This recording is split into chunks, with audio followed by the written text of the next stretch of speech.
Urgent! Day Bears fan, look at what just happened. Nobody saw this coming, huh? But first, make sure to subscribe to the channel because we bring you daily videos with the latest your team news, and don't forget to turn on notifications so you don't miss anything. Chicago Bears fans explode in large numbers over prospects visit analysis. The report of a Bears 30 visit for Texas A&M edge rusher Shamar Stewart sent fans scurrying for shelter. But there are some suggesting he'd be solid when it was reported, Shamar. Stewart from Texas A&M would be at Hallas Hall for a 30 visit on Monday. The collective groans in social media from Bears fans seemed to echo for minutes. Bears fans may have been even less concerned over the reports one player who was slated for a 30 visit, Texas Isaiah Bond, surrendered to police over a sexual assault charge that he denies. It's been this way throughout the NFL, actually, when they find out their team is looking at Stewart. He might be one of the most unpopular or polarizing players to come into an NFL draft in years because of the combination of his .412 career sack numbers for Texas A&M and his RAS relative athletic score. No defensive lineman has ever had a higher RAS number measuring speed, strength, athleticism based on their testing. He had a 10 out of 10 in RS after a 58-second 40-inch vertical leap and 10-foot 11 broad jump as a 6'5", 34, 267-pound player. He has the workout warrior tag, but the lack of sacks is alarming. The visit report had the mean people working overtime with ways to generate expressions of angst. The best might have been one equating it to a Shea McClellan draft day experience. McClellan was 19th overall in 2012 by Bears GM Phil Emery and left after 712 sacks in 4 seasons. Emery left after 3 drafts. Also alarming for some was his comment at the Combine. "I would say, sometimes the stats don't tell the whole story," Stewart said. "It's all about the film, and when you look at the film you can really see what's going on for the most part. Production is a little overrated." Production overrated? Who has you yelling a massive expletive on April 24th if the Bears take this person? For me? Shamar Stewart, Ryan James, RJ Chicago Sports, April 5, 2025. Looking at career sack totals for college isn't always a good measuring stick. Danielle Hunter had exactly the same number of sacks as Stewart in college, but in the NFL he has only had 3 seasons in 9 when he didn't get to double digits for sacks, and 5 times has had 12 or more. Pro Football Focus saw Stewart as particularly active last year with 39 pressures in 315 pass rush snaps, and his ability to stop the run has never been questioned. In fact, it has been outstanding. With the 10th pick in the draft, you hope for more. There is a player like Stewart in the 2nd round with a very high RS and run-stopping ability, and that's Arkansas edge Landon Jackson. He didn't have a lot of sacks either, but 16 in 4 seasons is at LSU, and Arkansas isn't terrible, and he did make 28 tackles for loss. No one seriously talks about Jackson as a high first-round pick, though. If the Bears drafted Jackson in round 2, they'd probably be matching value to talent. I'd put Shamar Stewart in the mad section, but yay, this is 100 It the Bears Bear Down HTTPST Seco QHJGCQQFGOB Big Bear Day Gig Bear Claw 18 April 7th, 2025. It's different at number 10 in round 1. At this spot in the draft, there would be plenty of worries the Bears had found, the new Michael Haynes or Vernon Golston, impressive players coming out of college who did nothing in the NFL. The Bears took Haynes 14th in round 1, and he was cut prior to their Super Bowl season of 2006. Golston came to the Jets highly touted, 6th overall, and never made an NFL sack. Me when the Bears inevitably draft Shamar Stewart at 10 pick. Twitter, ComFRJVMTRB93 Shea Woodstock Cards, April 8th, 2025. There would be worries they had just found the new K'Lavon Chaisson, a 20th overall pick who has 10 sacks in 5 seasons. Or maybe he's the new Clelin Ferrell, a 4th overall pick out of Clemson by the Raiders, who has 17 sacks 6 seasons and 3 seasons later. If they traded back to take him, there still might be concerns as the new LJ Collier, an edge taken. 29th by Seattle, who has had 6 sacks in 6 seasons. For McShay is crazy. He thinks Shamar Stewart is a top 15 prospect too. LOL Chicago Bears, Bears Fanatic 3-2, April 4th, 2025. The Wire Sports has an interesting look at all of Stewart's production in college and draws comparisons to past players, but pretty much concludes The same thing about him, he would be fine for a good team to take a chance on late in round 1. However, it's really a total roll of the dice for a team like the Bears to draft him in the top part of round 1. I have plenty of reservations about him, but at this point, I'm rooting for Shamar Stewart at 10, simply to piss off the most annoying members of Bears media. Good karma, Hoarder, all 20 Q2. April 10th, 2025. Stewart would be a decent trade-back option. In round 1 with a baseline as an end who will be stopping the run, provided they traded back far enough. Then again, they could get the same thing in round 2 with Jackson and hell even make an occasional sack. I want the Bears to draft anyone but Shamar Stewart pick. Twitter. ComOD307er I0R Illwill79 Illwill. March 27, 2025. It's better to treat the Stewart 30 visit as the Bears doing their due diligence, like former Bears GM Jerry Angelo used to like to say. Anything more is enough to cause an upset stomach and visions of Haynes or Golston. Pausing this news just to say that if you want YouTube to keep recommending the latest The Monsters of the Midway news to you, it's very important that you leave a like on this video. Thanks. Now let's get back to the news.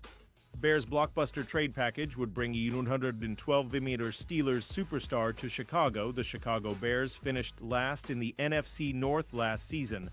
Despite all of their offseason moves, they could still be on the bad outside looking in when it comes to the playoffs. The Bears have made an effort to fix their offense. They added Joe Thuney, Jonah Jackson, and Drew Dalman to their offensive line while hiring Ben Johnson as their head coach. However, they still need a superstar to lead their defense if they want to compete with the Detroit Lions, Minnesota Vikings, and Green Bay Packers. During a Bleacher Report live stream, former Packers quarterback Kurt Benkert proposed this trade that would bring Pittsburgh Steelers superstar TJ Watt to Chicago Bears. Received 10th overall pick Steelers receive TJ Watt. Benkert noted that Watt's trade value could be lower considering his contract situation. He signed a 4-year, $112 million extension in 2021 and is in the final year of his deal. Watt recently posted a picture of him walking off the field, throwing up a peace sign, leading many to believe he could demand a trade if the Steelers do not pay him. Follow the sporting news. On WhatsApp, Benkert noted that it may take a future first or second round pick as well to get him, but he thinks the Bears are a team that can pay him. Spotrac projects him to earn a 4-year, $146 million deal. A trade for Watt would be very similar to when the Bears traded for Khalil Mack. At that time, they also had a second-year quarterback and a new head coach. To acquire Mack, the Bears gave up multiple first-round picks, a third-round pick, and a sixth-round pick. Watt is a 7-time Pro Bowler, a 4-time first-team All-Pro, and the 2021 Defensive Player of the Year. Pros and cons of early-round RB prospects for Bears WCGs. Lead draft analyst compares the early-round running back options for the Bears in the 2025 NFL Draft. The Chicago Bears find themselves in a position of need at running back heading into the 2025 NFL Draft. Though DeAndre Swift had his moments, in 2024 he didn't live up to expectations upon signing with Chicago in free agency. With the addition of Ben Johnson as the team's head coach, who saw significant success with backfield duos as the Lions' offensive coordinator, it seems likely the Bears will look to follow suit. It doesn't hurt to mention that Swift overlapped previously with Johnson in Detroit in 2022, during which the former served as a rotational back in the latter's committee. When you combine that with the fact that the 2025 draft figures to be one of the best running back classes in recent memory, it makes sense for the Bears to upgrade the position. With 4 picks in the top 75 and 3 picks in the top 50 selections, the Bears are in a great position to add a highly touted running back prospect early in the draft. Which one should they target, though? Let's take a look at the pros and cons of the Bears taking each of the top running back prospects in the 2025 NFL Draft. Ashton Jeanty, Boise State Pros Jeanty, is the consensus top running back prospect in the 2025 NFL Draft. To put it lightly, his performance at Boise State last year will be talked about for years to come.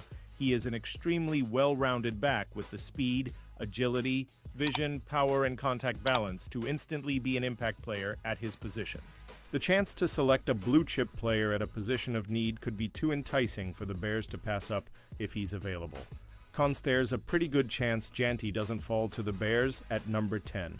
Even if he does, the pick will have its doubters. The main objection used is that he is a non-power 4 player who plays a position that doesn't necessarily have tremendous value. There have only been 6 running backs selected in the top 10 in the last 10 drafts, and only 2 of them spent more than 5 seasons with the team that drafted them. That's a bold investment to make in round 1. Omarion Hampton, North Carolina pros, with his combination of size, power, and speed, Hampton might just be the most physically gifted running back in the 2025 draft. He's an aggressive downhill runner with a well-built frame and very good contact balance. In addition to that, he's a 4-4 athlete with great burst hitting the open running lanes.